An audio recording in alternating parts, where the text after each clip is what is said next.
미국 같은 경우에는 어닝 시즌에 본격적으로 돌입을 하면서 어느 정도 기대감이 형성되고 있는데요. 우리 증시 같은 경우는 오히려 어닝 시즌에 대한 우려감이 나오고 있습니다. 이런 가운데 어떤 전략이 필요할지 6인의 마감 전략 통해서 확인해 보겠습니다. 먼저 화면으로 정리해드립니다. 유진투자증권 잠실지점의 우원명 부지점장의 의견입니다. 거래소 시장은 GS건설 쇼크 이후에 실적과 주가의 연계가 확산 중이다라고 평가를 하고 있는데요. 기업 가치, 그러니까 실적에 대한 신뢰감 회복에는 시간이 필요하다라는 의견입니다. 자세한 내용 잠시 후에 알아보겠고요. SK증권 프렌즈클럽의 윤종빈 센터장, 코스닥 시장으로 매기가 집중되고 있다. 실적 후전되고 있는 중소형주는 매수 전략이 필요하다라는 의견입니다. 와우네스 박동기 전문가는 기관이 선호하고 있는 코스닥 IT 부품주로 비중 확대 전략 주셨습니다. 유진투자증권 잠실지점의 우원명 부지점장 연결을 합니다. 안녕하세요. 네, 안녕하십니까. 네, 건설도 그렇고 지금 많은 업종에 대해서 실적에 대한 우려감이 확산되고 있는데요. 먼저 전반적인 이러한 어닝 시즌에 관련된 내용부터 짚어주시죠.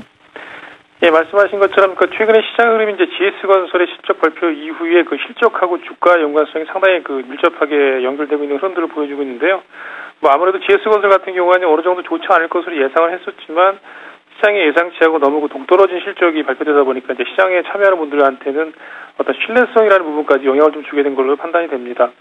물론 이제 같은 업종이라도 종목에 따라서는 해외 플랜트 사업과 관련해서 선제적으로 비용 부분을 좀 반영을 시켰다든지 아니면 클리너를 일부 진행을 시킨 기업들이 있긴 합니다만은 아무래도 이런 분위기 때문에 이제 해당 기업 같은 경우는 실적이 발표되기 전까지는 함께 영향을 좀 받을 것으로 보여지고요.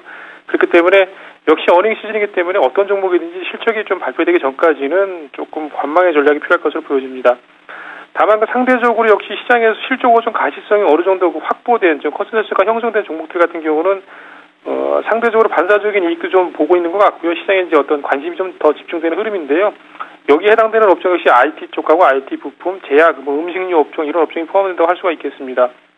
아무래도 말씀드린 이런 업종 중에는 중소형주들이 많이 포함이 되어 있기 때문에 코스닥 흐름이 어떤 상대적인 강세로 이어진다고 볼 수가 있겠는데요.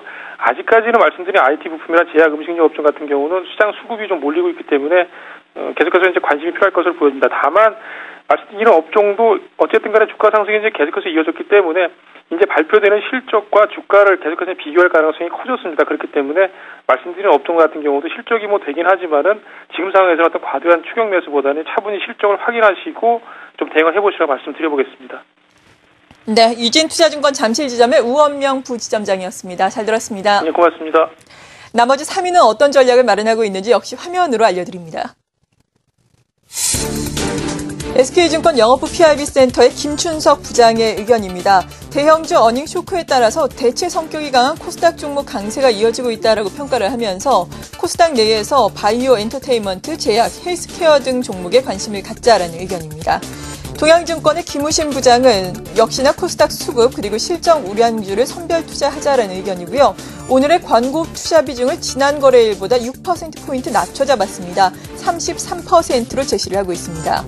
IBK 투자증권 분당지점의 이현상 부장은 중소형 종목 장세로 제약과 컨텐츠, 스마트 부품주에 대한 관심이 필요하다라는 의견이고요. SK증권 영업부 PIB센터의 김춘석 부장의 의견 들어보겠습니다. 안녕하세요. 안녕하십니까. 네, 먼저 대형주를 중심으로 실적에 대한 기대감이 많이 낮아지고 있습니다. 이 부분에 많은 포커스가 이번 주에는 맞춰지면서 좀 시작을 하는 것 같은데요. 지난주에 가장 큰 리스크가 또 북한 관련한 지정학적 리스크 아니었습니까? 네. 이러한 부분은 좀 이제 수면 아래로 가라앉고 있는 건가요? 어떻게 평가를 하세요? 아무래도 정태리 국무장관이 한중일 3국을 방문해서 북한과의 평화적 대화 창구를 열어놓은 것으로 판단할 수 있을 것 같습니다.